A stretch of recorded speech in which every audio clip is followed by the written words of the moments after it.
Привет, мои дорогие. Ну, понятно, что в выходные сводки с фронта практически нет. И есть там небольшой расклад по фронту, но я уже в середине новостей расскажу, потому что в такой массе политических действий, тем более, что вчера проходила очередная встреча в Майами, и не то что результаты, но о чем-то договаривались. Ну, об этом давайте уже в этих новостях. Поехали. У нас газета «Эль Паís».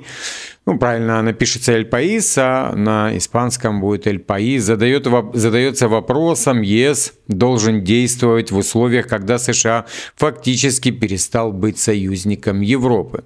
Да, потому что вот этот авианосец укатил туда, к Венесуэле, и они немножечко побаиваются вместе с самолетами, с другими там кораблями, которые охраняют, да, этот авианосец. И вот он стоял в Средиземном море, и они боятся, что все, до свидания. Плюс еще США выводят свои войска по чуть-чуть оттуда, делают ротацию, да, можно сказать, без возврата обратно. Кажется, в Европе уже не осталось никого, кто бы считал США союзником. Если у кого-то еще были сомнения, Вашингтон развеял их, бросив гранату в виде мирного плана по Украине. Ничего себе, вот это удар. Фактически подарка России, несогласованного и даже не объявленного европейца. На этом этапе остается лишь один вопрос, как Европе вести себя в мире, где США не союзник, а угроза. Ух ты! Ничего себе! Проблема чрезвычайно сложная. Исходная точка проста. Европа зависит от США в военной и технологической сферах.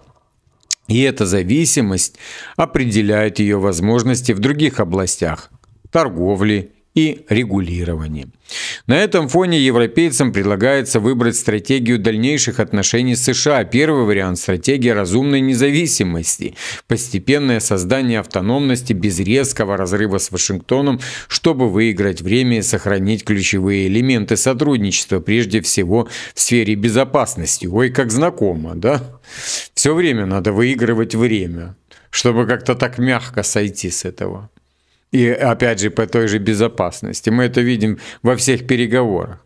Второй вариант куда более жесткий и напористый. Прямой ответ на угрозы со стороны США. Суть в том, чтобы двигаться к полной независимости без учета позиции Вашингтона, направляя оборонные инвестиции исключительно в европейскую промышленность и вводя строгие правила для цифровых платформ. В итоге издание делает вывод: США больше не союзник и не друг, это угроза и противник. Европе придется научиться выживать самостоятельно в жестоком мире. Да, особенно когда у руля сидит эта городская сумасшедшая Кая Каллас и еще одна акушерка Урсула фон дер Ляйен. И окружены все эти то литовцами, то латышами, то эстонцами. Ну, выбор-то небольшой. Мне, знаете, больше всего нравится. Европа – это отдельные страны с отдельными законами, с разными там подходами ко всему, да, к каким-то вот, как вот ситуация в Украине сложилась, да, кто-то помогает, кто-то не помогает. Это разные страны. Но вот газета почему-то решила расписаться полностью за все, за весь Евросоюз. Вот, к примеру, мы возьмем Виктора Орбана, да, у которого отдельные отношения как к Евросоюзу, как к России, как к США и как к Украине. Это вообще отдельная страна, можно так сказать, которую постоянно ущемляют в бюджете и во всем остальном. То есть дают, не дают деньги.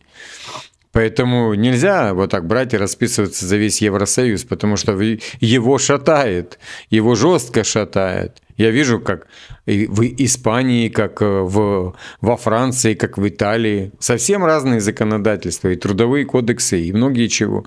И налоговая система, и нагрузка налоговая в той же Португалии, и цены разные, и подходы к людям разные. Поэтому подписываться за всех, ну это как-то будет странно, дорогие мои. Bloomberg пишет, что НАТО готовится противостоять России с ограниченной поддержкой США.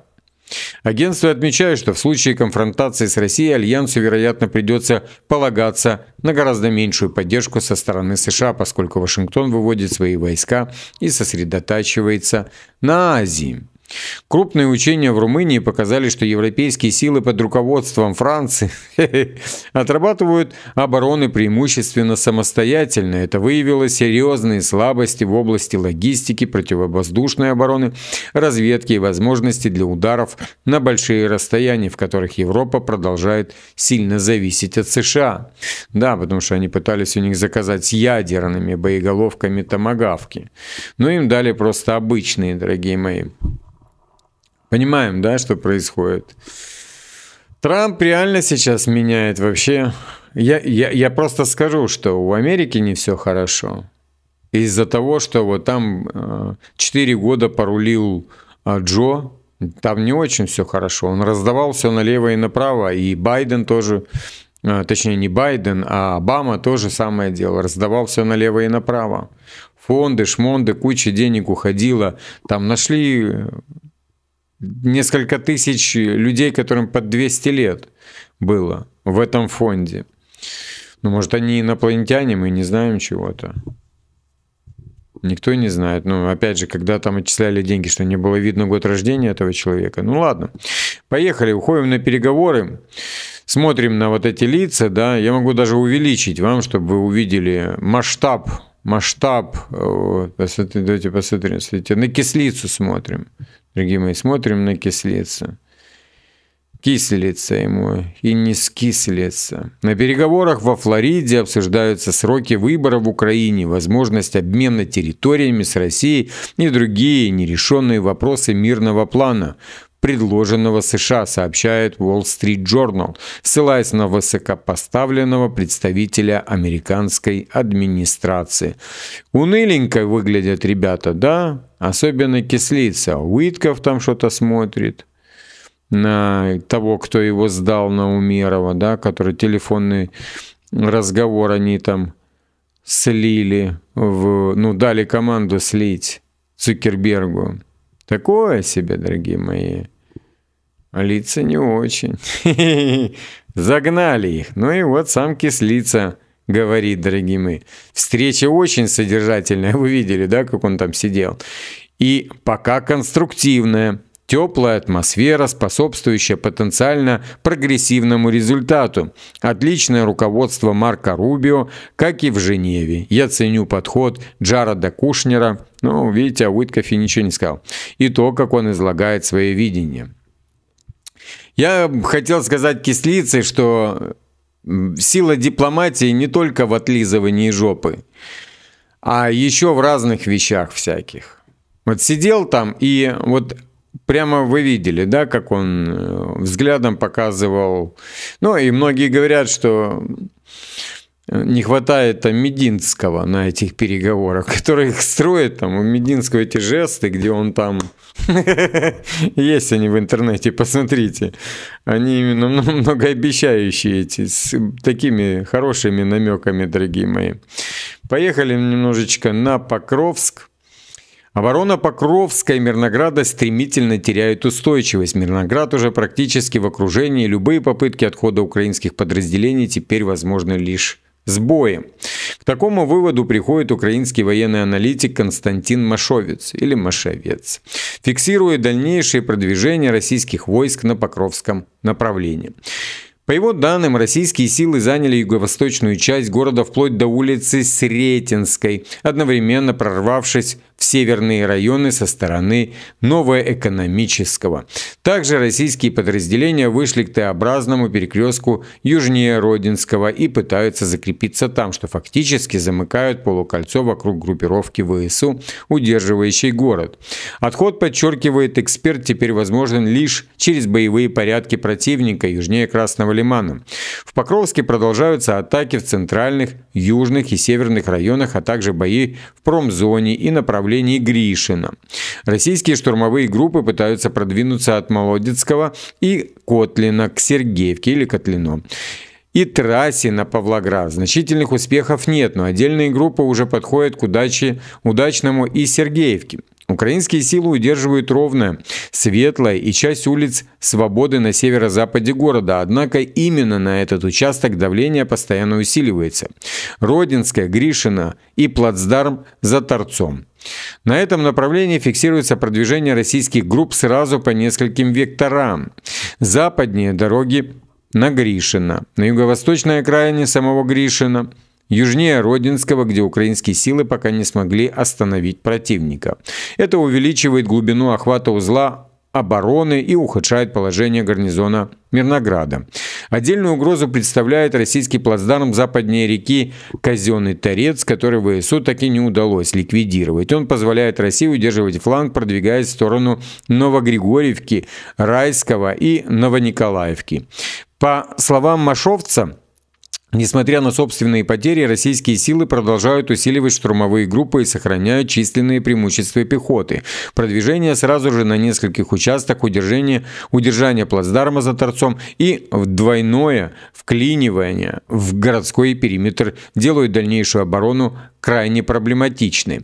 Эксперт заключает, если украинское командование срочно не примет иное заранее подготовленное решение, Покровский Мирноград, вероятно, придется оставить. Ну, я вам скажу, там делали заявления некоторые, что ВСУ, даже если подпишут на мирных переговорах, что, мне кажется, одной из, как это вам объяснить, одна из закладок Зеленского, можно так сказать, что он типа согласен, будет все подписывать, а вот ВСУ скажут, мы не будем уходить оттуда, и все, мы не будем слушать Зеленского. А Зеленский еще скажет, все, я ухожу. И все. Как Петров сегодня говорил. Ну, вчера уже. Вот и все. Типа он сваливает, а те и забирают там ответственность за дальнейшие действия, которые там уже будет ВСУ. То есть кто-то другой уже будет являться переговорщиком. То есть, ну, сорвет, как обычно, все. Ну, посмотрим. Интересные события, которые будут развиваться, дорогие мои. Поехали. Тут BBC пишет, что делал Умеров и Рубио, какие давали заявления. Главы американской и украинской делегации на переговорах во Флориде сделали заявление для журналистов после обсуждения плана окончания войны, представленного США и измененного после встреч в Женеве. При этом они не стали отвечать на какие-либо вопросы. Ну да. Ну, знаете, многие даже у меня в комментариях пишут, что, ну, я имею в виду в телеграм-канале, что Рубио, он такой проевропейский, проукраинский. Ну, я бы не согласился с этим на самом деле. Рубио больше протрамповский, потому что он рьяно выполняет эту задачу. И есть некоторые вещи, да, которые говорят и дают сигналы, что Рубио не за Украину и тем более не за Европу, особенно из недавних заявлений, где он заявлял, что Европу мы не спрашивали ни о чем. Потому что многие говорят, что он из крыла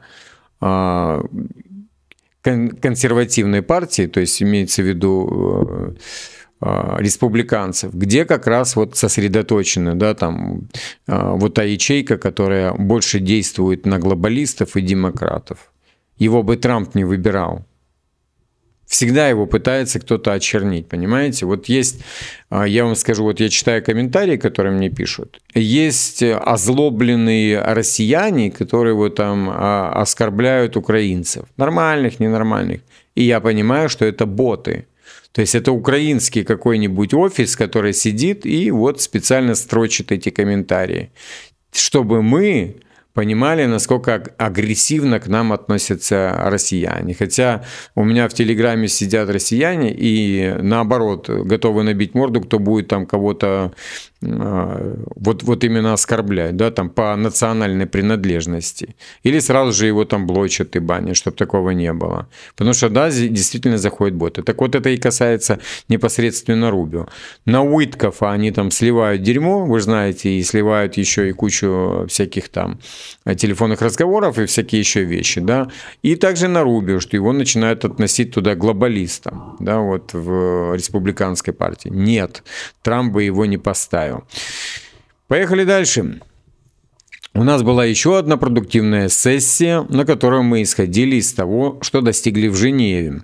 И из событий этой недели, сказал Рубио, но работа еще остается. Есть очень много составляющих, и, разумеется, в этом принимает участие еще одна сторона. Это, он подчеркивает, Россия, которая должна быть частью уравнения. Уже заголовки я вижу. Россия должна быть частью уравнения. Но он тут сказал, что должна быть еще одна страна. Ну вот они сразу же попадут на сайт Белого дома в лжесми. Все продолжится позже на этой неделе, когда господин Уитков отправится в Москву. Москва подтвердила, это будет 4-5 декабря перед отлетом Путина в Индию. Хотя мы тоже были в контакте с российской стороной, у нас есть довольно хорошее понимание их взглядов, сказал Рубио. На следующей неделе спецпосланник президента Трампа Стивен Уитков и зять Джаред Кушнер, это такая должность, должны поехать в Москву для обсуждения мирного плана. Вот если ты зять Трампа, ты решаешь. Это должность такая. Как есть вот кум Путина, да, это Медведчук. Так вот, зять Трампа. Кушнер. В свою очередь, возглавляющий украинскую делегацию секретарь Совета национальной безопасности Умеров назвал переговоры во Флориде продуктивным и успешным. Наша цель – это процветающая, крепкая Украина. Мы обсуждали все вопросы, которые важны для Украины и США. США очень нас поддержали. Она и была процветающей и крепкой до того, пока вы не пришли к власти. Порошенки, вы, Ющенки и так далее. А сейчас она не будет процветающей. Не будет. Неизвестно. Я вот смотрю на Сербию, да, там, Хорватию и так далее. Вот те вот страны балканские. После войны. Только вот недавно они начали отходить. Вот Сербия, да, там уже привлекает там китайские инвестиции, российские инвестиции и так далее. Вот только вот сколько лет прошло? 35 лет. Вот сколько Украине надо будет? Когда ушел Янукович, даже Саакашвили, который этот беглый президент туда-сюда, вот, говорил о том, что вернуть экономику во времена Януковича придется Украине потратить 20 лет.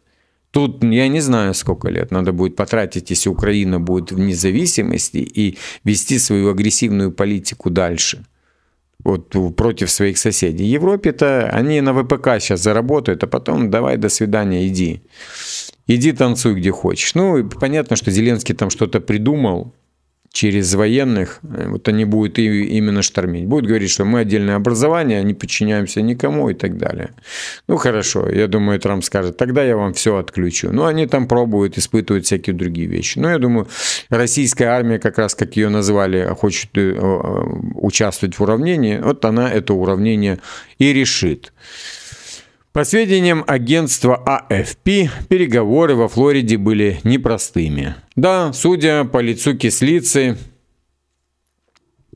очень непростые. Источник CNN написал их как трудные, но очень конструктивные. Да, это правда. Судя по всему, это была правда. Поехали дальше. Зеленский на следующей неделе столкнется с новой волной жестокого давления со стороны США, чтобы достичь соглашения о прекращении войны с Россией. Об этом пишет Вашингтон-Пост. Вашингтон по-прежнему стремится довести до конца спорное соглашение о прекращении войны, считает газета, которая ранее критиковала мирный план Трампа. Издания напоминают, что на этой неделе и следующей неделе состоятся новые переговоры по Украине как с Киевом, так и с Москвой. Газета пишет, что США ускорит процесс на фоне коррумпированного скандала коррупционного вокруг Зеленского. Посмотрим. Интересненько. Очень интересненько. Поехали дальше. Бывший советник президента США генерал Майкл Флинн заявил, что передал в Минюст материалы, связанные с хищением американской помощи Украине на сумму около 42 миллиардов долларов. Флинн объяснил, что информатор, предоставивший материалы, готов дать показания. Украина была и есть и будет коррумпированной, пока сильный, легитимно избранный, неподкупный президент не придет к власти. Извините, но Зеленский слишком долго держал нас за дураков, подчеркнул генерал Флинн. Бедолага, зеленка. Сгущаются тучки над ним. Поехали дальше. У нас тут у берегов Сенегала терпит бедствие нефтяной танкер МТ «Мерши».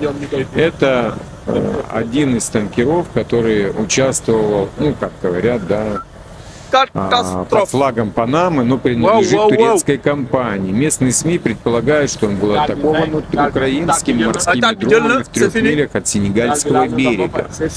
В августе судно заходило в российский порт Тамань, что, видимо, дало повод причистить его к теневому. Вот у меня возникает вопрос. Сейчас я потушу их там, а то они сильно громко говорят. Возникает вопрос. Это, знаете, это вот некий ящик Пандоры, да, который открывает Украина. То есть теперь все суда, которые будут идти в Украину с какой-либо помощью, опять же, там, с газом из Турции, с нефтью откуда-то, туда, в Измаильский порт, будут бить все полностью. Еще в море. Конечно, флора и фауна, это будет ужас. Турки дурачка включили. Написали какую-то ноту протеста. Вот сейчас там в районе Сенегала. Ну, так Россия сейчас быстро справки наведет, какие суда принадлежат Украине.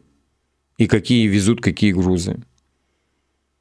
Они что думают, они так быстренько нырнут через Босфор и пойдут к Румынии и останутся незамеченными? Я уверен, что нет. Начнут топить. И все, и начнется Черное море, будет просто тупо закрыто. Потом подобьют мосты, которые связывают Румынию с Молдавией. Перебьют их все. И останется только дырка узкая такая в районе Польши.